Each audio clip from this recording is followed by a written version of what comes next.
নবীজি বলেন কানা রাজুলুন ফি বানি ইসরাঈল ইউকালু লাহু জুরাইজ। নবীজি বলেন বনি ইসরাইলের মধ্যে এক ব্যক্তি ছিল, তার নাম ছিল জুরাইজ।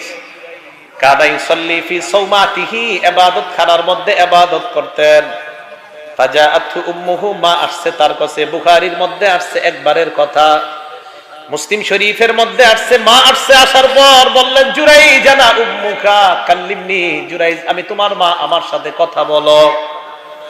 জুরাইজ চিন্তা করলেন উসাল্লি আও উজিবু, নামাজ পড়বো নাকি মায়ের ডাকে সাড়া দিব। ফাখতারাস সালাহ, উনি নফল নামাজকেই বেছে নিলেন, মায়ের ডাকে সাড়া না দিয়ে নামাজ চালাইতে লাগলেন। বুখারীর বর্ণনায় আসছে মা চলে গেলেন, মুসলিমের বর্ণনায় আসছে মা আবার আসলেন।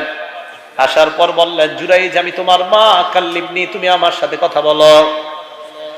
জুরাইজ আবার চিন্তা করলেন মায়ের ডাকে সাড়া দিব নাকি নামাজ পড়বো। জুরাইজ নামাজ আবার পড়তে লাগলেন, ডাকে সাড়া দিলেন না। মা আবার চলে যায়, আবার আসছে। আসার পর কয় জুরাইজ কাল্লিমনি আমি তোমার মা, আমার সাথে কথা বলো। আবার চিন্তা করলেন মায়ের ডাকে সাড়া দিব নাকি আমি নামাজ পড়বো। উনি নামাজ পড়তে লাগলেন। এক পর্যায়ে জুরাইজের মা বললেন আল্লাহুম্মা লা তুমিতহু হাত্তা তুরিয়াহুল মুমিসাত, আল্লাহ তুমি জুরাইজের মরণ দিবা না পতিতার চেহারা না দেখায়া। এই কথা বলে দিস। তো এটা বলার কারণে তখন কি হইল, কিছুদিন পরে মুসলিম শরীফে আসছে এক পতিতা নারী, সে বলল লাফ তিনান্না জুরাইজান, আমি জুরাইজের পরীক্ষায় ফেলাম। যেই কথা সেই কাজ। তার রদাতলাহু, জুরাইজের সামনে আইসা নিচের সৌন্দর্য প্রকাশ করতেছে, নাউজুবিল্লাহ, যা যা করার করতেছে। জুরাইজ কোন আপনার ভ্রুক্ষেপ করে নাই।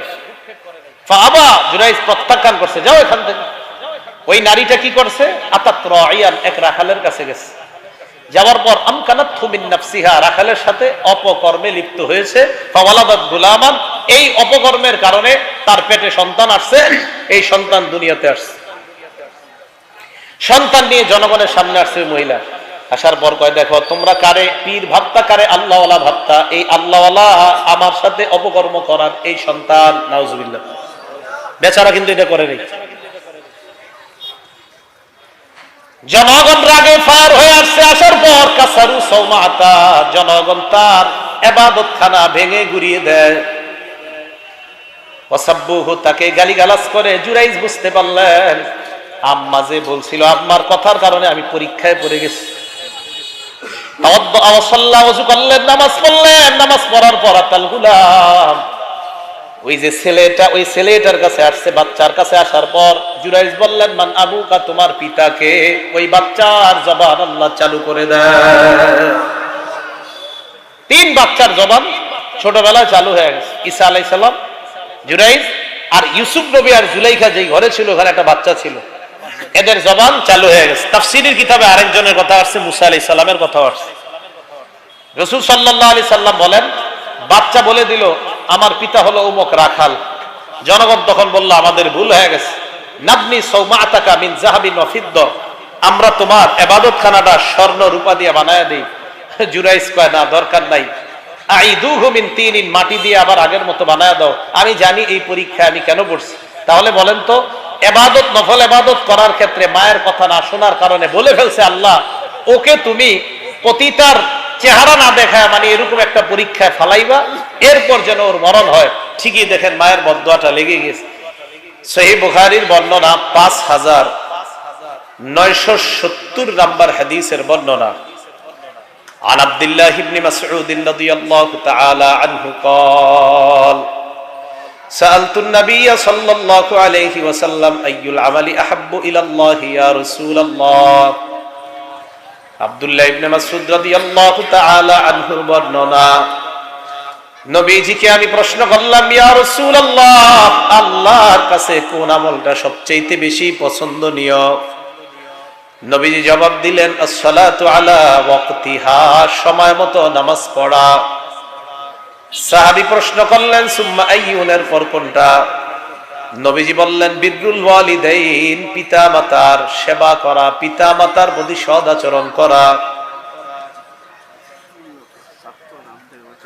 নবীজি বললেন সুম্মা আইয়ুন, এরপর কোনটা?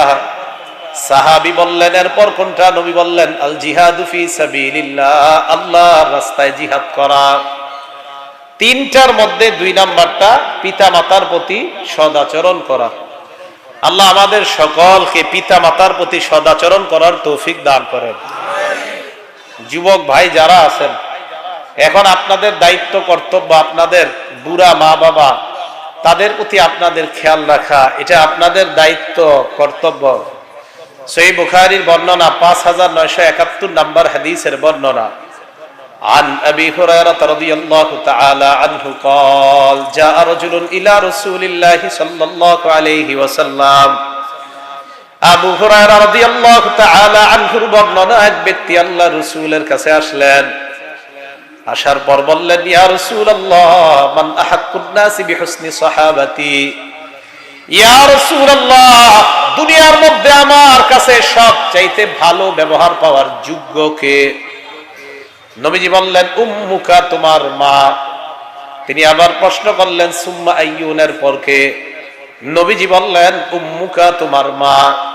তিনি আবার প্রশ্ন করলেন সুম্মা আইয়ুনের পর কে? নবী আবার বললেন উম্মুকা, তোমার মা। তিনি আবার